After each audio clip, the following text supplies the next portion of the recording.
Break के बाद अंतिमबाजी में आपका फिर से स्वागत है। निफ्टी अब महज 26 अंकों पर है। जी हाँ, इस वक्त बातचीत करने के लिए हमारे साथ एक खास कंपनी के श्री यश बिरला मौजूद हैं, चेयरमैन यश बिरला ग्रुप के। यश जी नमस्कार, कार्यक्रम में स्वागत है आपका, बहुत बहुत स्वागत है और शुक्रिया हमारे लिए समय निकालने की बातचीत के लिए। ये बाजार में काफी हद तक महत्वपूर्ण खबरें हैं, आपकी कंपनी के माध्यम पावर बिजनेस में उतर रहे हैं। इसको लेकर एक बोर्ड बैठक भी है आपकी 25 मार्च को। ये खबरों की पुष्टि करेंगे आप, और इस बोर्ड बैठक में महत्वपूर्ण मुद्दे क्या होंगे चर्चा के? जी, हम एक थर्मल पावर प्लांट लगाएंगे महाराष्ट्र में 600 मेगावाट का। वो एक कंपनी है हमारी सब्सिडियरी बिरला ऊर्जा, floated under Birla power solutions limited. तो वो 600 मेगावाट का प्लांट लगाएगा तकरीबन 3000 करोड़ के कॉस्ट पर जी। और दूसरा है सोलर पावर जनरेशन, उसमें करीब 125 megawatt solar power generation capacity हम लगाएंगे देश के अलग अलग प्रांतों में। इनिशियल हमने जो डिसाइड किया है वो राजस्थान, हरियाणा, आंध्र प्रदेश और उत्तरांचल में ये सोलर जनरेशन पावर प्लांट लगाएंगे हम। यश, अगर मैं पूछना चाहूं कि इसके लिए कैश कंपोनेंट आपके पास कितना है, सिंस यू आर बहुत स्ट्रॉन्ग एक्सपेंशन प्लान है, आप कई स्टेट्स में मूव कर रहे हैं, इसके लिए फंड्स कहां से एकत्रित करेगी कंपनी और कितने कैश कंपोनेंट पे आप इस वक्त बैठे हैं? जी, जो भी एक्सपेंशन के लिए पैसा चाहिए उसके लिए हमने या तो इंटरनल जनरेशन या हमारे दूसरे कंपनीज, इंटरनल ग्रुप कंपनीज या हमारे प्राइवेट इन्वेस्टमेंट कंपनीज, इससे इन्वेस्टमेंट किया जाएगा। करीब 30% किया जाएगा इक्विटी से। ये अलग अलग मतलब टेक्निक्स के द्वारा, और करीब 70% किया जाएगा लोन्स या लॉन्ग टर्म डेट के द्वारा। So you are saying that equity dilution is also, one step in this whole process?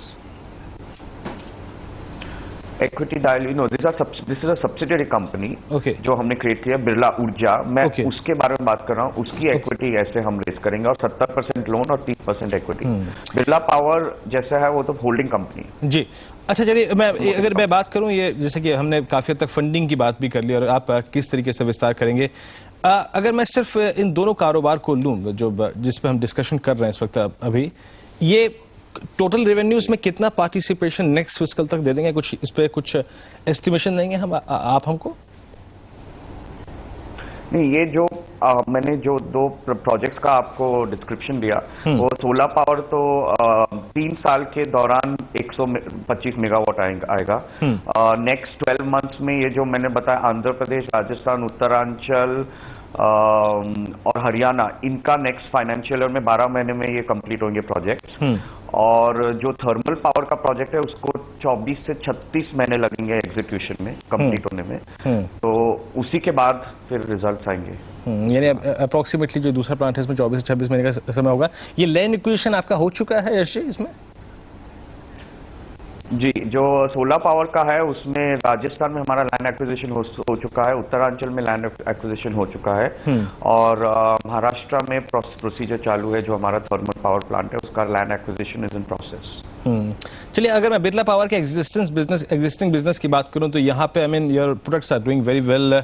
कोई नए प्रोडक्ट लॉन्च की तैयारी खास करके इंडस्ट्रियल सेगमेंट में?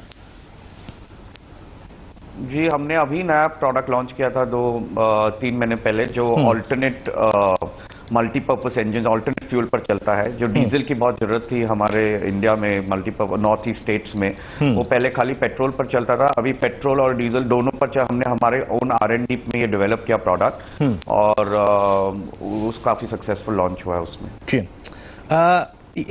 अगर मैं नेक्स्ट ईयर के आपके कुछ एस्टिमेट्स, रेवेन्यू एस्टिमेट्स और बॉटम लाइन के एस्टिमेट्स जानना चाहूंगा, कुछ प्रकाश डालना चाहेंगे उस पर? आई थिंक वो अनुचित रहेगा मेरे को ये फोरम में, मतलब revenue targets might be. I think आजकल फिगर्स बताने पर जरा approximately, just asking about not emphasizing on the bottom line, just on the top line. in any industry हम लोग एम करते हैं कि खाली एटलीस्ट 20% ग्रोथ होना चाहिए year on year, revenues, bottom line of course should be more, because efficiencies आनी चाहिए, आपके कॉस्ट रिड्यूस होने चाहिए। तो रेवेन्यू 20% ग्रोथ होना चाहिए, हम हमारे हर इंडस्ट्री में ऑब्जेक्टिव रखते हैं, पर इंडस्ट्री टू इंडस्ट्री डिपेंड होता है कितना अचीव होता है। Last question to you. I mean, how much exports is contributing in total revenue, and going ahead, I mean, what kind of contribution you are expecting from the export front? Well, most of our products are sold in India. Export is there to countries like Nepal, Sri Lanka, Burma, surrounding countries, and little amounts to Africa. But they don't contribute substantially to the revenues because China is a big competitor in the international market, and ours is a quality product. हमारा product quality है जो जिसका cost China से ज़्यादा रहेगा. Chinese products, cheap quality products, cheap price पर बेचते हैं. तो हम इंडिया में हमारा revenue बहुत substantial है, export में insignificant है. चलिए यश जी, बहुत बहुत शुक्रिया आपका इस पूरी बातचीत के लिए और बिरला पावर की आने वाली योजनाओं के बारे में और इन खास करके अगर आप देखें तो इस एक्सपेंशन के प्लान्स के बारे में हमसे चर्चा करने के लिए बहुत बहुत शुक्रिया आपका इस कार्यक्रम में शामिल होने के लिए. ये थे हमारे साथ यश बिरला, चेयरमैन यश बिरला ग्रुप के. क्या साहब लौटते हैं साहब बाजार की तरफ दोबारा रखने के लिए. एक ब्रेक के लिए चलते हैं और ब्रेक के बाद नितिन और गुरुनाथ के साथ बातचीत जारी रखेंगे.